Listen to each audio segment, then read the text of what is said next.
Please welcome M.K. Pandya Sir, Deputy Mamlatdar Botad for speech. Preschool બોટાદના trustee Shri, આચાર્યશ્રી, સમગ્ર staff, parents અને નાના ભૂલકાઓ, આપણે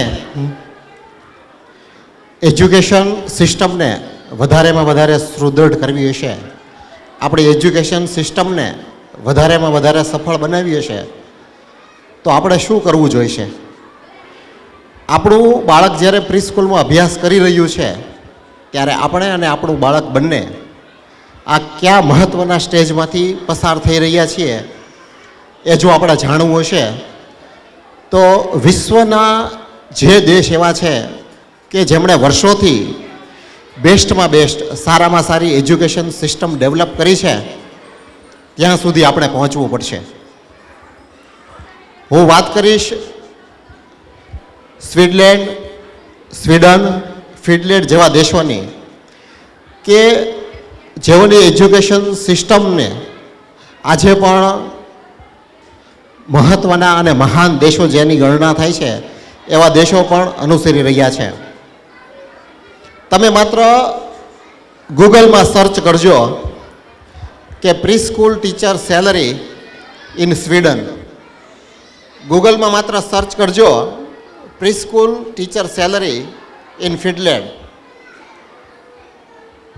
કદાચ નહીં કોઈએ સર્ચ કર્યું હોય, 27,000+ યુરો એ ફિનલેન્ડના પ્રીસ્કૂલના ટીચરની સેલરી છે, જેને આપણા કન્ટ્રીના રૂપીઝમાં કન્વર્ટ કરો તો એ વાર્ષિક 27 લાખ રૂપિયાનું પેકેજ થાય છે. ફિનલેન્ડના પ્રીસ્કૂલના ટીચરની સેલરી વાર્ષિક એવરેજ વાત કરું છું, એમાં ઊંચી સંસ્થાઓ છે એમાં કદાચ વધારે હોઈ શકે, 27 લાખ રૂપિયા ફિનલેન્ડના ટ્રસ્ટીઓ, ફિનલેન્ડની સરકાર એના પ્રીસ્કૂલના ટીચરને આપે છે. કદાચ અપવાદરૂપ 2-5 મિત્રોને વાત કરતાં લગભગ મારી કે તમારી કોઈની સેલરી 27 લાખ રૂપિયા નહીં હોય. સ્વીડનની પ્રીસ્કૂલના ટીચરની સેલરી કેટલી છે તમે ગૂગલમાં સર્ચ મારજો, તમને એની કન્ટ્રીમાં ત્યાં જે કરન્સી ચાલતું હશે એને તમે ઇન્ડિયામાં કન્વર્ટ કરજો. મંથલી 1,80,000થી વધુ સેલરી સ્વીડન કન્ટ્રી એના પ્રીસ્કૂલના ટીચરને આપે છે.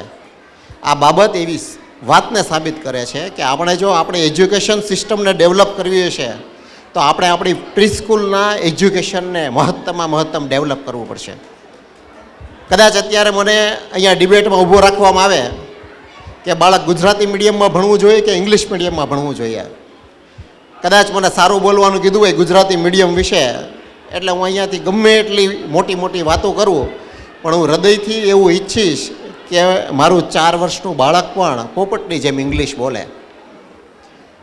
કદાચ રિસર્ચ કરનારાએ એવું રિસર્ચ કર્યું છે કે 5 વર્ષ સુધી, 6 વર્ષ સુધી બાળકને હાથમાં પેન્સિલ ના અપાય કે પેન ના અપાય, પણ એ રિસર્ચ કરનાર વ્યક્તિ પોતે એવું ઈચ્છે કે એનું બાળક 4 વર્ષનું હોય કે 5 વર્ષનું એ ABCD લખે, એ 1 થી 10 લખે. આવા સમયે આપણી બોટાદની પ્રીસ્કૂલ સહઅભ્યાસક પ્રવૃત્તિઓ તો કરાવી રહી છે, સાથે સાથે લેંગ્વેજને એક સ્કિલ તરીકે ડેવલપ કરાવી રહી છે. એનો એક પેરેન્ટ્સ તરીકે હું અહીંથી રાજીપો વ્યક્ત કરું છું. સફળ થયા પછી બોલતા હોય છે કે ઇંગ્લિશ એ લેંગ્વેજ છે, એને તો શીખવાની ન હોય, આપોઆપ ડેવલપ થાય, પણ આ બધું સફળ થયા પછી જ બોલાતું હોય છે. એ જ્યારે પ્રાથમિક સ્ટેજે હોય ત્યારે એને પણ એને સ્કિલ તરીકે ડેવલપ કરી હોય છે. આ કેલોરેક્સ પ્રીસ્કૂલ આપણા બાળકોને આ રીતે ડેવલપ કરી રહી છે, એનો આનંદ છે અને ભવિષ્યમાં પણ આનાથી વધારે સારામાં સારી એજ્યુકેશન સર્વિસ પૂરી પાડશે એવી આશા છે. Thank you.